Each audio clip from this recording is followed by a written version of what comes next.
আসসালামু আলাইকুম বন্ধুরা, তোমরা সবাই কেমন আছো? আশা করি ভালো আছো। তো আমিও ভালো আছি। চলে আসছি নতুন একটা ভিডিওতে। তো ভিডিও নিয়ে তো আজকে কোরবানির ঈদ। সুবানার মামা সকালে নাস্তা করে ওরা ঘুরতে বেরোইছে। তারপরে আপু মাংস নিয়ে চলে আসছে, দেখতেই পাচ্ছ। কোরবানির ঈদ মানে হচ্ছে কোরবানি আল্লাহর জন্য ত্যাগ স্বীকার করা, গরিবের জন্য কোরবানি দেওয়া, গরিবকে বছরে একটা দিন একটু ভালো মন্দ খেতে দেওয়া। তো আমাদের মাংসগুলো আলাদা করে রাখছি, মাংস, হাড়, তারপর হচ্ছে কলিজা, ভুঁড়ি, এগুলোকে আলাদা করে রাখছি। তারপর তো মাংস নিয়ে আসার আগে আম্মা আবার রুটি বানায় রাখছিল, রুটি রেডি করে রাখছিল।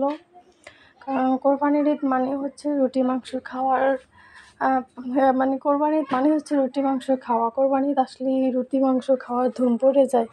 তারপর এখানে আবার আমাদের ভুঁড়ি পরিষ্কার করছিল আম্মু, ভুঁড়ি পরিষ্কার করে চুলা সিদ্ধ হতে দিছে। তার পাশাপাশি আবার গরুর মাংস চুলায় হয়ে গেছে, গরুর মাংস চুলা বসিয়ে দিচ্ছে, গরুর মাংস অনেকটা হয়ে গেছে।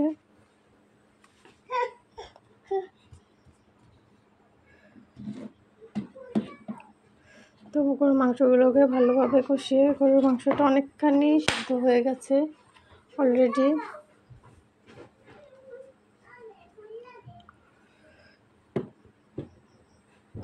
তো আর এই হচ্ছে ভুঁড়িগুলো সিদ্ধ হয়ে গেছে। ভুঁড়িগুলো সিদ্ধ হওয়ার পরে আম্মু কাটবে, তারপরে কেটে রাখবে।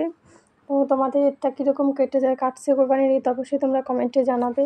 অবশ্যই চ্যানেলটাকে সাবস্ক্রাইব করে চ্যানেলের পাশে থাকবে, আর অবশ্যই ভিডিওটাকে লাইক কমেন্ট শেয়ার করবে। তো আমরা মাংস খেতে চলে আসছি, মাংস আর রুটি। তো সবাই ভালো থাকবে, সুস্থ থাকবে। আল্লাহ হাফিজ।